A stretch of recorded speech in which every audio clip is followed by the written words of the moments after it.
Good afternoon, everyone. This is Christy from Ahn Co. It's Monday, August 5th. I'm going to go over the markets with you for the day.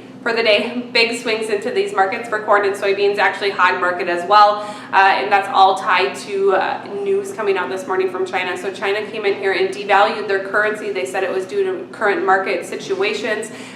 President Trump said that it was currency manipulation, and this is something they tend to do, and that was one of the sticking points for the trade talks between the U.S. and China was currency manipulation, because they came in here and they pushed it towards, I think it's below a 10-year low that we've seen here in this market. And what that does is it makes Chinese products cheaper for the U.S. consumer to come and purchase, and pretty much just trying to offset that tariff difference that they have on the market right now. And really they said that's not what they're doing, but there's also rumors out there that they have asked their companies not to import any U.S. ag products anymore, and that they might be taking back those waivers they gave to private companies to come in and buy U.S. goods. So it just seems like those trade tensions really ramping up, and that pushed this market quite a bit lower. Corn at one point down 8, beans down about 16, but you did see them rebound. In corn, that shouldn't surprise anyone.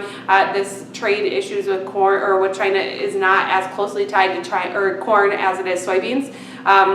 But nonetheless, it really puts that gloom over the market. For example, the Dow market down 950 points off this information. So just kind of painted that ugly picture. But when you look at the big things, you saw this market come back. Corn had a 16-cent range today. Soybeans had a 20-cent range today. Corn closed up 5 3/4 cents higher. That is a big victory for the bull. And then soybeans up 1/4 cent. Wheat market anywhere from up a penny to up 3 cents on the day. So that was nice to see as well. We get crop conditions this afternoon. Market's really going to be paying attention to that.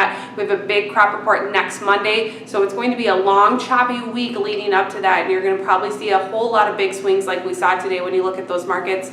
Meat markets, both live cattle and feeder cattle, higher on the day, which was nice to see, especially since corn was higher and you had the Dow as down as it was, but you saw that be able to rebound itself. And like I said, hogs, big market mover today with that news out of China, down 450, locked limit lower for a lot of the morning trade, came back actually about $3 higher, and then came back to being down $1 on the day. So big swings there. And like I said, those outside markets ugly, with crude over $1 lower, the dollar down 54 cents, and the Dow trading anywhere from about 800 to 950 points lower. Moving forward, we're just going to be waiting to see what crop conditions, and you're starting to get a whole lot of private estimates out there. But to be honest, do those private estimates really matter much? We got 2 private estimates out today.